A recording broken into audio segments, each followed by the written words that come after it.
go white. If it's white, it's probably not right.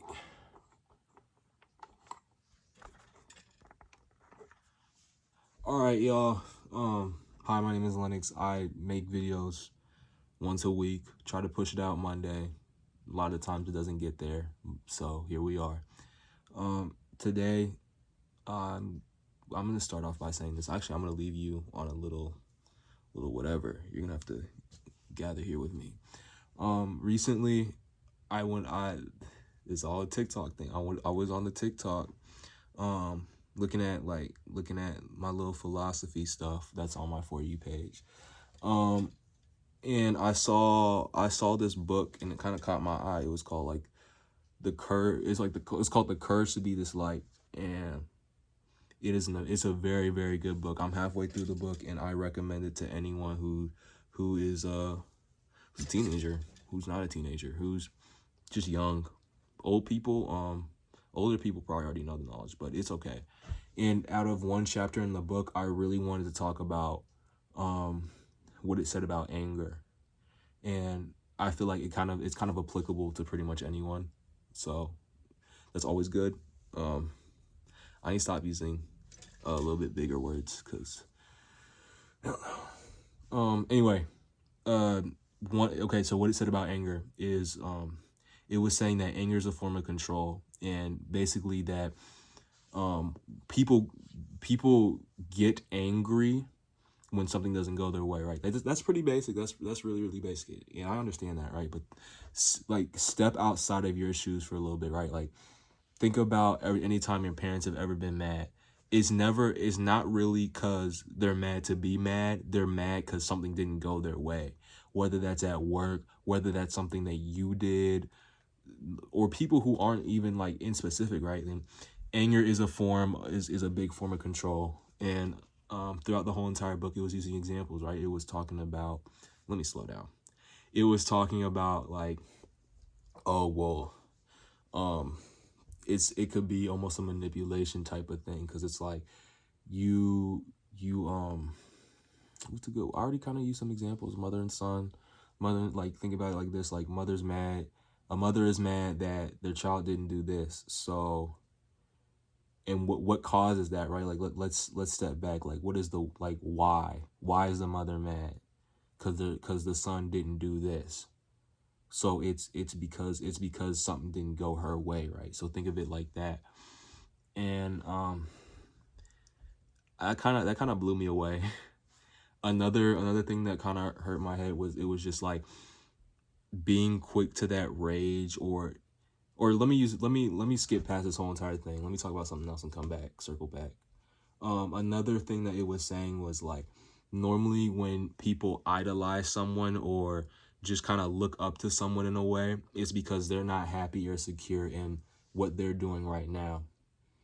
And I kind of can see that, like, and I'm not gonna say this person's name because that's kind of crazy, but I had a friend one day that was like, oh, like, I want to be just like I want to be just like this person. I was like, I don't think you want to do that, because if you think about it like this, like, if everyone had all their baggage, right, whether that's trauma or whether that's just experiences, right, like, some people's stuff is so bad that they don't even talk about, and if you laid it all out on the table, you probably still pick up your baggage, because it's a lot more bearable than other people's.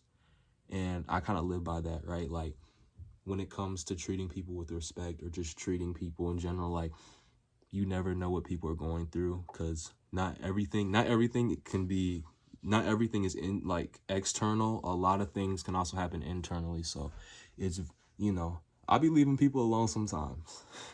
Sometimes I like messing with people, but that's just the immaturity in me. But I thought that point was also kind of crazy. Like, it just kind of hurt my head. Like, and I know I can only say certain bits, but if you were to read the book, like, you will understand. Another example that it was talking about was how like, you can't just, like, be cradled by your traumas, right? Whether that comes from going without, so having less money, lashing out at people this is kind of a mean example, and I'm not gonna like I don't don't come after me. But if it's like if let's say for an example that you were poor, um, complaining about being poor and blaming it. So like let's say that you're like, I want to do this, but I'm poor. F the rich, F that. That isn't gonna help yourself get over being poor. By complaining and not doing anything about the said trauma, the said incident, like you can't ever get over that. And it's kind of crazy to think about it like that. Um like it said as an example, there was this boy at school. He got bullied a lot. So what did he do when he grew up? He became a hermit. And so he lived on the top. He basically lived on like the top of a mountain. He was isolated from everyone. And the hermit kept saying to his friend, he said, "Hey, how do I want to make more friends. I want to go out there."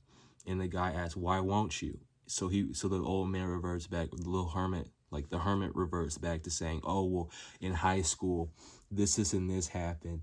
So I can't do it just because it happened in the past. Like, I can't do it." And I'm thinking to myself now, like, it used that story as an example to tell you that, like, what's the word? What's the word? Help me out here. It's basically saying that, like, you can't, like, blaming things on the past. You can't keep blaming things for what you don't have now in the present. And it kind of sucks to think about because, a lot of people hide behind what they don't have or something that's attainable that they're choosing not to reach. I do it. Multiple people do it. And that's the thing. And it was saying that, like, it was kind of strict about it. Like the way the wordage was kind of harsh, but it meant it. It was like you can't, like, if you don't reach that step, like let's say that you're like you have the idea, the goal. I'm gonna do this, or let's say I'm gonna clean my room. And so the why is, or the what is, or the how is, have you even started? And it's like, I haven't started. So why, you know, why can't I reach my end goal? The big reason why you can't reach the end goal is because you haven't even started. You haven't put one foot in front of another, right? Like you have to continue to grow at something. You have to do it step by step. You can't look at the big picture and be like, oh well, I want this done. So and I can't start it because I don't have this and this. Because the truth is, if you look at people who are in sports almost, right? Like sometimes like a lot of these people, like they have like everything against them. Like their mom could have died, their dad could have died, they could have not had a lot of money, but they still they had the willpower and basically the courage to be like, hey, like I still want to do this, so I'm gonna figure out a way around it. Just like this, like the saying goes, like if you don't have time, you'll make the time, right? Like if you really want to do something, you'll find time out of whatever busy schedule that you have to be able to do it. And you know, that just kind of made me think about it like that. I can't believe I gave like a coach speech almost. I'd be a great coach. Not really. I'm probably gonna be someone's dad in the future. Speaking of dads, this is the reason I need to cut off any friends I have that are girls. Sometimes when I be really close to them, they're like, oh, you're almost like my dad.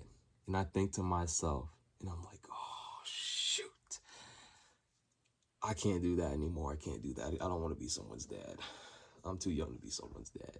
So I need to step back. And that's not a shot to anyone who's my friend as a girl. Like, this is a very select few. But anyway, this has been said before. I was like, oh shoot, I don't want to be anyone's dad. But just know if I accidentally slipped up and got someone pregnant, I'd be a great dad. Maybe emotionally. This money, probably not. Um, my Cash App's looking pretty dry. If anyone wants to Cash App me any money, I'm not gonna give you my Cash App because if I give you my Cash App, you probably would know everything about me. Anyway, moving past all of this, we talked about denying trauma. We talked about goals, ambitions, whatever. Circling back to this anger thing, man. anger is like kind of is low-key kind of a form of manipulation. I don't like to think about it like that, but it's a form of manipulation. Like, we're not a form of manipulation, but it's like this crazy tool, and kind of scares me. Anyone who knows me kind of personally, like, they know, like, I'm like really, really, like, when it comes to being angry, it's like I might have a day where I just rage, or not rage, but I'm just mad, and then like for the next like maybe 21 days, I'll be real calm. Like, it's just like it's like a cycle, like every 2 weeks or 3 weeks, yeah, every 3 weeks, and then there's just one day, and I just go, I'm just like, oh, after this, after that. But I don't curse. I'm a good kid. But yeah, like, but try to find that balance. I've been preaching that pretty much for the last 3 videos. Find that balance, man. Balance is important. Do I have my balance? Heck no. I'm like a little boy. I'm 6 foot, but sometimes I'll be feeling like I'm 5'2". Emotionally, yeah, I'm really 6'1". If anyone wants to hit me up, please don't. Actually, I'm not in the. I don't want girls right now. I'm not in the girl mood. Anyway, I'm about to end this video. Hope you all had a great day. I had a great day. Continue to stay blessed, and yeah, God bless.